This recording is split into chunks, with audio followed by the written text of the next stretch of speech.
আমি একদম অসহায়। আমার সন্তানটা নিয়ে আমি একদম অসহায়। নাই কোনো আমার থাকার মতো ঘর, নাই কোনো বাড়ি, নাই কোনো কিচ্ছু। একদম অসহায় হয়ে আমি পড়ছি।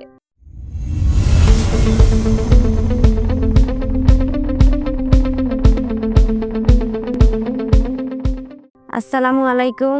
আমি নাসিমা আক্তার, আবুল হোসেনের স্ত্রী। আমার স্বামী ১৯ জুলাই নারায়ণগঞ্জ সাইনবোর্ড মারা গেছে।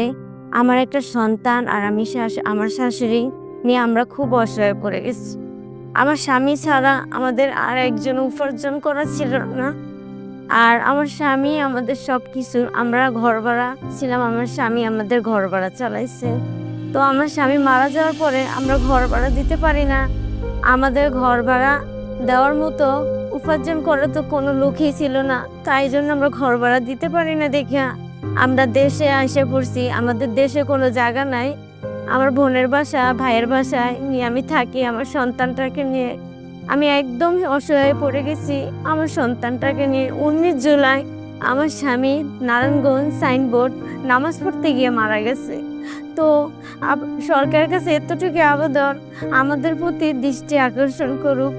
আর এরকম কয়েক শহীদ পরিবার মারা গেছে, তাদেরকেও একটু দৃষ্টি আকর্ষণ করে তাদেরকেও খেয়াল রাখুক, আমাদেরও একটু খেয়াল রাখুক। কেননা আমরা একদম অসহায় হয়ে গেছি। আমাদের নাই ঘর, নাই বাড়ি, নাই থাকার মতো আশ্রয়। আমাদের মতো সরকারও যদি আমাদের মিতে না থাকে, আমরা কার কাছে যাব? উপরে আল্লাহ আছে আর সরকার আছে।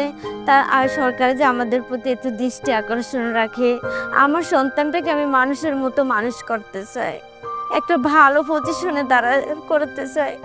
ওর আব্বুর অনেক স্বপ্ন ছিল আমার সন্তানটাকে ভালো শিক্ষিত করে একটা ভালো পজিশনে রাখবে। আমরা তো তা করতে পারি না। তো সরকার যদি আমাদের প্রতি একটু দৃষ্টি রাখে, আমাদের অনেক উপকার হবে।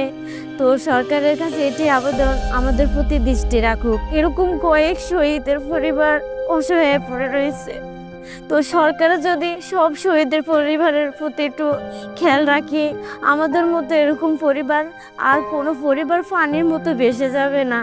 সরকার আমাদের প্রতি দৃষ্টি রাখুক, এটাই সরকার কাছে আমাদের আর্জি জানালাম। আর আমার স্বামী যে শহীদের মর্যাদা পায়, আমি সরকারের কাছে এটা আবেদন করি। আমি একদম অসহায়। আমার সন্তানটা নিয়ে আমি একদম অসহায়। নাই কোনো আমার থাকার মতো ঘর, নাই কোনো বাড়ি, নাই কোনো কিচ্ছু। একদম অসহায় হয়ে আমি পড়ছি।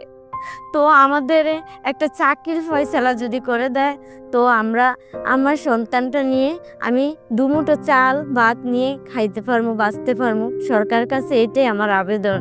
তো সরকার আমাদের প্রতি দৃষ্টি রাখুক, এটাই সরকারের কাছে চাই।